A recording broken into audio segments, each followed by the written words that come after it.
अरे ये क्या, पूरी धाम में राजभोग सिद्ध है, शंख घंटियां बज रही हैं, फिर भी जगन्नाथ प्रभु ने भोग क्यों ठुकरा दिया?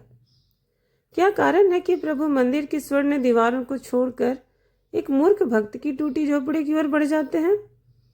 तो आइए जानते हैं। राधे राधे दोस्तों, हमारे चैनल में आपका स्वागत है। तो आज हम बताने जा रहे हैं जगन्नाथ लीला की वो अद्भुत कथा जो भक्ति की परिभाषा ही बदल देती है। बहुत प्राचीन समय की बात है।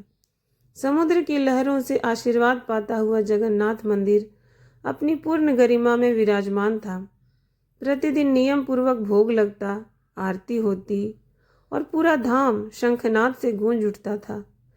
सेवायतों को गर्व था कि यहाँ हर कर्म शास्त्रानुसार होता है, पर वे ये भूल गए थे कि प्रभु जगन्नाथ विधि से नहीं, भाव से बंधते हैं। उसी दिन मंदिर में विशेष राजभोग की तैयारी चल रही थी। खीर, अन्न, मिठाइयाँ और फल, सब कुछ उत्तम था। सेवायत कह रहे थे कि आज का भोग अद्वितीय है, पर गर्भगृह में बैठे प्रभु का मन कहीं और था। उनकी दृष्टि मंदिर की दीवारों से बाहर पुरी की गलियों और समुद्र तट की ओर भटक रही थी।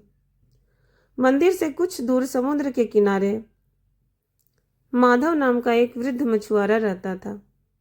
कई दिनों से समुद्र उग्र था, उसकी नाव टूट चुकी थी और जाल फट गया था। घर में अन्न का एक दाना नहीं था। बच्चे भूख से रो रहे थे। थक कर वो रेत पर बैठ गया और आकाश की ओर देखकर बोला, नाथ, आज यदि आपने नहीं संभाला तो कोई नहीं संभाल सकता। उसी क्षण मंदिर में विचित्र घटना घटी। राजभोग सिद्ध था, पर प्रभु ने इसे स्वीकार नहीं किया। गर्भगृह के द्वार अपने आप बंद हो गए। सेवायत घबरा गए। मंत्र पढ़े गए, शास्त्र देखे गए, पर द्वार नहीं खुले। वास्तव में उसी समय में प्रभु जगन्नाथ ने अपनी प्रतिमा में स्थिर रहते हुए भी लीला रूप में मंदिर की सीमाओं से बाहर निकल पड़े। वे एक साधारण आदमी के वेश में समुद्र तट पर पहुंचे और माधव के सामने खड़े हो गए। करुण स्वर में बोले, भैया, बहुत भूख लगी है, क्या कुछ खाने को मिलेगा?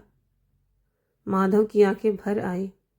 उसने कहा, महाराज, मेरे पास तो कुछ भी नहीं है, मैं तो स्वयं भूखा हूं। यात्री मुस्कुराए और बोले, तो फिर अपना दुख ही सुना दे, वही मेरा भोजन है। माधव फूट फूट कर रो पड़ा। वर्षों का दुख, गरीबी और भय उसके शब्दों में से बह निकला। जैसे जैसे वो बोलता गया, समुद्र की लहरें शांत होने लगी। अचानक टूटी हुई नाव किनारे आ गई। फटा हुआ जाल अपने आप जुड़ गया और रेत पर पड़ा सूखा घड़ा अन्न से भर गया। माधव कुछ समझ पाता उससे पहले यात्री ने कहा, डरो मत, सब तुम्हारे विश्वास का फल है। इतना कहकर वो समुद्र की ओर बढ़ा और लहरों में विलीन हो गया।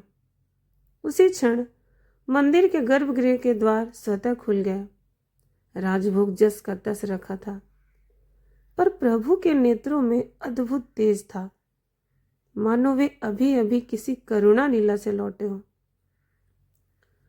उस रात राजा ने स्वप्न देखा था, जिसमें प्रभु ने कहा, राजा, मेरा वास्तविक भोग सोने की थाली में नहीं, भक्त के आंसुओं में है।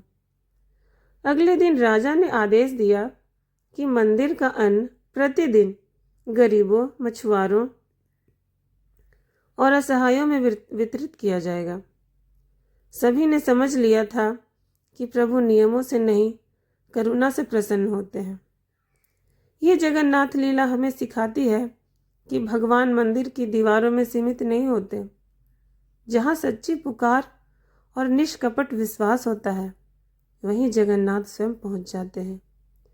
जहाँ करुणा है, वहीं जगन्नाथ है। जहाँ विश्वास है, वहीं उनका वास्तविक धाम है। तो दोस्तों, ये कहानी आपको कैसी लगी? अगर अच्छी लगी तो लाइक, शेयर, कमेंट और सब्सक्राइब करना ना भूलें। इसी के साथ जय जय।